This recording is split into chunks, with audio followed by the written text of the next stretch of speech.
അതോടൊപ്പം തന്നെ വി എസിനെ കുറിച്ച് ഓർത്തെടുക്കാൻ, അദ്ദേഹത്തിൻ്റെ പോരാട്ട വീര്യങ്ങളെ ഓർത്തെടുക്കാൻ ഇപ്പോൾ അതിഥികൾ കൂടി ചേരുന്നുണ്ട്. ആദ്യഘട്ടത്തിൽ ശ്രീ MC ആഷി, അദ്ദേഹം വി എസ് അച്യുതാനന്ദൻ്റെ മുൻ PA കൂടിയായിരുന്നു. ശ്രീ ജോർജ് പൊടിപ്പാറ, മാധ്യമപ്രവർത്തകൻ. ശ്രീ CR നീലകണ്ഠൻ, പരിസ്ഥിതി പ്രവർത്തകൻ ചേരുന്നുണ്ട് ചർച്ചയിൽ. ആദ്യം ശ്രീ ആഷി, താങ്കളെ സംബന്ധിച്ചിടത്തോളം വി എസിനോട് ഒപ്പം പ്രവർത്തിക്കാൻ സാധിച്ചു എന്നുള്ളതാണ്. എങ്ങനെയാണ് വി എസ് അച്യുതാനന്ദനുമായി ഉണ്ടായിരുന്ന ആ സമയകാലത്തെ താങ്കൾക്ക് ഓർത്തെടുക്കാൻ പറ്റുന്നത്?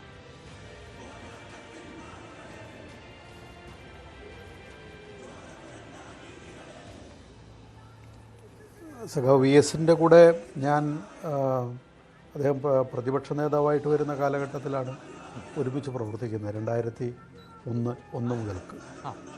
അപ്പോൾ ആ കാലഘട്ടത്തിലാണ് സഖാവ് വി എസിൻ്റെ പ്രവർത്തനങ്ങൾ കൂടുതലായി ഈ മണ്ണിനും മരത്തിനും മനുഷ്യനും വേണ്ടിയിട്ടുള്ള സമരം എന്ന് പറയുന്ന രൂപത്തിലേക്ക് വ്യാപിക്കുകയും ജനങ്ങളാകെ അതിൻ്റെ പിന്നിൽ അണിനിരക്കുകയും ചെയ്യുന്ന ഒരു കാലഘട്ടമുണ്ടായത് ആ സമയത്താണ്.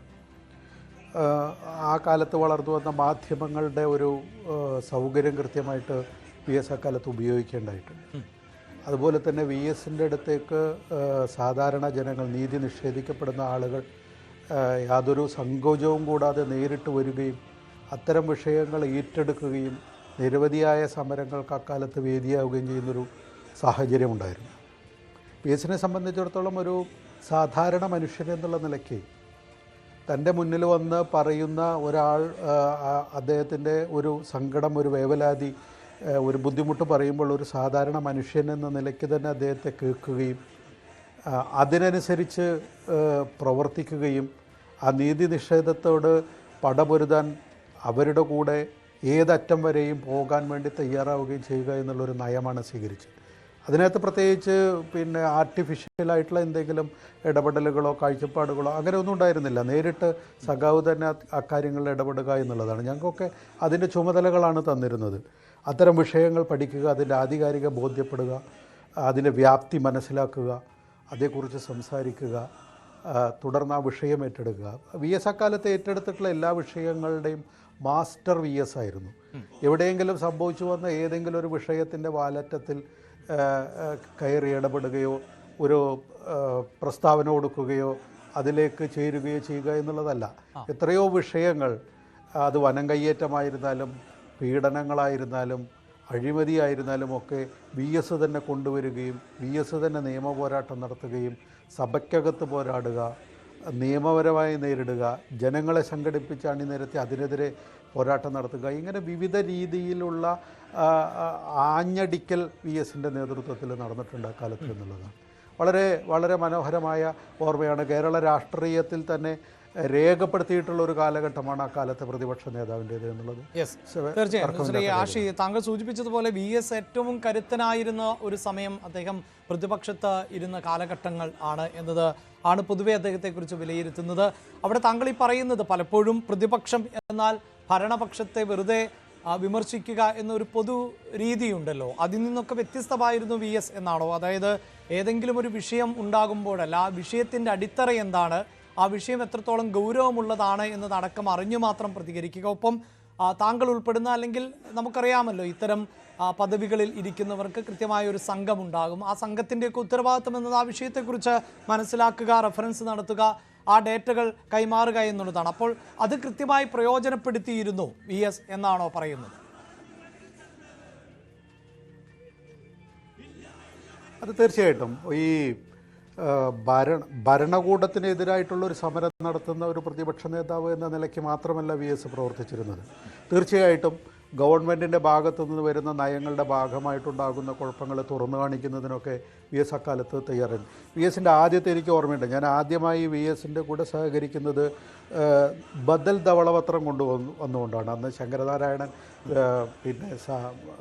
ഫിനാൻസ് മിനിസ്റ്ററായിരിക്കുന്ന കാലത്ത് കേരളത്തിലെ സമ്പദ് വ്യവസ്ഥയെ സംബന്ധിച്ച് തെറ്റിദ്ധരിപ്പിക്കുന്ന വിവരങ്ങളാണ് സഭയ്ക്കകത്തും പുറത്തും ഗവൺമെൻറ് നൽകിക്കൊണ്ടിരിക്കുന്നത് എന്നുള്ളതുകൊണ്ട് അതിൽ യഥാർത്ഥ വസ്തുതകൾ തുറന്നു കാട്ടുക എന്നുള്ള പ്രതിപക്ഷ നേതാവിൻ്റെ ഉത്തരവാദിത്വം നിർവഹിക്കാൻ വേണ്ടി രാജ്യത്തെ നിയമസഭകളിൽ തന്നെ ആദ്യത്തേതാണെന്ന് തോന്നുന്നു അത്തരത്തിലുള്ള ഒരു ബദൽ ധവളപത്രം അച്ചടിച്ച് അവതരിപ്പിച്ചു നിയമസഭയിൽ അന്ന് വി എസ്. അങ്ങനെയാണ് ഗവൺമെൻറ്റിനെതിരായിട്ടുള്ള പോരാട്ടം. വസ്തുനിഷ്ഠമാണ്. വെറുതെ ഗവൺമെൻറ്റിനെതിരെ ഒരു സമരം നടത്തി ഞാനൊരു പ്രതിപക്ഷ നേതാവ് ഇവിടെ ഇരിക്കുന്നുണ്ട് എന്ന് അറിയിക്കുക എന്നുള്ളത് മാത്രമല്ല, അതേസമയം ഗവൺമെൻറ്റിനെതിരായ പോരാട്ടങ്ങളിലേക്ക് മാത്രമായി ചുരുങ്ങാതെ ഈ സിസ്റ്റം നമ്മുടെ നാട്ടിൽ നിലവിലുള്ള വ്യവസ്ഥിതി സമ്മാനിക്കുന്ന ഇത്തരം കെടുകാര്യസ്ഥതകൾക്കെതിരായിട്ടുള്ള സമരം കൂടി നടത്തുക എന്നുള്ളതുകൊണ്ട്, അപ്പം ഭരണകൂടത്തിൻ്റെ ഒരു നിഴലായി നിൽക്കുന്ന പ്രതിപക്ഷ നേതാവ് എന്നതിനപ്പുറം ജനങ്ങളുടെ പ്രശ്നങ്ങളിലേക്ക് അവർക്ക് സഹായകമാകുന്ന തരത്തിൽ അവർക്കൊരു അത്താണിയായി മാറിക്കൊണ്ടൊരു മനുഷ്യൻ നേതൃത്വത്തിലേക്ക് വരികയാണ്. വി എസിൻ്റെ അടുത്ത് അന്ന് വന്നിരുന്ന ആളുകളുടെ ഒരു സ്വഭാവം അവർ പറയുന്നത്, അവരിപ്പോൾ പലരും നേരിട്ട് വരാറുണ്ട്, പലരും വ്യക്തികൾ മുഖാന്തരം വരാറുണ്ട്, മാധ്യമ സുഹൃത്തുക്കൾ മുഖാന്തരം വരുന്നവരുണ്ട്, ചിലർ കത്തയക്കുന്നവരുണ്ട്. ഇതിനകത്തൊക്കെ അവരുടെ ഒരു പ്രതീക്ഷ, അവരത് തീരുമാനിക്കുകയാണ്, ഇത് വി എസിൻ്റെ അടുത്ത് എത്തിക്കഴിഞ്ഞാൽ ഇതിന് പരിഹാരമായി, ഇതിനി ആവർത്തിക്കപ്പെടില്ല എന്നൊരു വിശ്വാസം അവരിലുണ്ടായിരുന്നു എന്നുള്ളത് നമ്മൾ അത്തരം ആളുകളോടൊക്കെ സംസാരിക്കുമ്പോൾ നമുക്ക് വ്യക്തമായി ബോധ്യപ്പെട്ടിട്ടുണ്ട്. അതൊരു സുപ്രഭാതത്തിൽ സാധിക്കുന്നതല്ല എന്നുള്ളതാണ് ഞാൻ മനസ്സിലാക്കുന്നത്. അദ്ദേഹത്തിൻ്റെ ദീർഘകാലത്തെ രാഷ്ട്രീയ പ്രവർത്തന ചരിത്രവും അതിനകത്ത് സത്യസന്ധതയൊക്കെ അതിനൊരു വ്യവസ്ഥതയായിരിക്കാം. പക്ഷേ പ്രതിപക്ഷ നേതാവ് എന്നുള്ള നിലയ്ക്ക് അക്കാലം വരെ ആർജിച്ച മുഴുവൻ കരുത്തും സ്വാംശീകരിച്ചുകൊണ്ട് അദ്ദേഹം പൊതുമണ്ഡലത്തിലേക്ക് നിറഞ്ഞു നിൽക്കുകയും ഇത്തരം വ്യവസ്ഥിതിക്കെതിരെ ആഞ്ഞടിക്കുന്ന ഒരു വലിയ സംഘത്തിന് നേതൃത്വം കൊടുക്കുകയും ചെയ്തു എന്നുള്ളതാണ്. പിന്നെ സംഘത്തെ സംബന്ധിച്ച് നിങ്ങൾ ചോദിച്ചു, അതൊരു പ്രത്യേക തരത്തിൽ നമ്മളൊക്കെ പിന്നീട് ഇടയ്ക്കൊക്കെ പറഞ്ഞിരുന്ന സിൻഡിക്കേറ്റ് അങ്ങനെയല്ല. അത് ഓരോ വിഷയങ്ങൾക്കും, ഇപ്പം ഞാനൊരു വിഷയം പഠിക്കുകയാണെങ്കിൽ എനിക്ക് ആ വിഷയത്തിന് ഇരയാക്കപ്പെട്ട ആളുകളുടെ അനുഭവങ്ങളിൽ നിന്നാണ് നമ്മൾ ആ കാര്യങ്ങൾ മനസ്സിലാക്കേണ്ടത്. അല്ലാതെ നമ്മളൊരു മുറിയിലിരുന്ന് എഴുതി തയ്യാറാക്കുന്ന ഒരു പ്രബന്ധമല്ല ഒരു വിഷയത്തിൻ്റെ കാഴ്ചപ്പാടും പരിഹാരവും എന്ന് പറയുന്നത്. അത് അനുഭവിക്കുന്ന മനുഷ്യൻ്റെ വേദനയാണ്. അത് നേരിട്ട് മനസ്സിലാക്കുന്നിടത്താണ് ആ വിഷയത്തിൻ്റെ വ്യാപ്തി എന്താണ്, അല്ല അതിന് വേണ്ട പരിഹാരം എന്താണ്, എന്ത് സംഭവിച്ചാലാണ് ഇവർക്ക് ഇതിൽ നിന്ന് മുക്തി തേടാൻ കഴിയുക എന്നുള്ളത് നമ്മൾ മനസ്സിലാക്കേണ്ടത്. അതിന് അവിടെ പോവുക എന്നുള്ളതാണ്. അപ്പോൾ എൻഡോസൾഫാൻ വിഷയമുണ്ടായപ്പോൾ വി എസ് അവിടെ പോയി വന്നപ്പോഴാണ് അതിൻ്റെ വ്യാപ്തി ജനം മനസ്സിലാക്കിയത്. അതിനു മുമ്പ് അതവിടെ ഉണ്ട്, പക്ഷേ അത് വന്നപ്പോഴാണ് മനസ്സിലാക്കിയത്. മതികെട്ടാലിലും പൂയംകുട്ടിയിലും പോയപ്പോഴാണ്, കൊക്കോക്കോളയ്ക്കെതിരെ സമരം നടത്തിയപ്പോഴാണ് കുടിവെള്ളം ഊറ്റി കൊണ്ടുപോകുന്നതിൻ്റെ വ്യാപ്തി എന്താണെന്ന് നമ്മൾ മനസ്സിലാക്കിയത്. ഇങ്ങനെ വിവിധ എണ്ണി പറയാനുണ്ട്, ഞാനത് അതിലേക്ക് പോകുന്നില്ല. അപ്പം അത്തരത്തിലുള്ള സ്വന്തമായ ഒരു ശൈലി രൂപീകരിച്ചുകൊണ്ട് ആ മേഖലയിൽ ഒരു ഏകാധിപത്യം സ്ഥാപിക്കുകയാണ് വി എസ് ചെയ്തത്. അതിനെ മറികടക്കാൻ ഇനി ഒരാൾക്ക് കഴിയുമെന്ന് എനിക്ക് തോന്നുന്നില്ല. റൈറ്റ്, അത് തന്നെയാണ് ഒരുപക്ഷെ ഈ ജനസഞ്ചയം ഇപ്പോൾ നമുക്ക് കാണാൻ സാധിക്കുന്നു. വി എസ് അച്യുതാനന്ദൻ്റെ വിലാപയാത്ര ഇപ്പോഴും തുടരുക തന്നെയാണ്.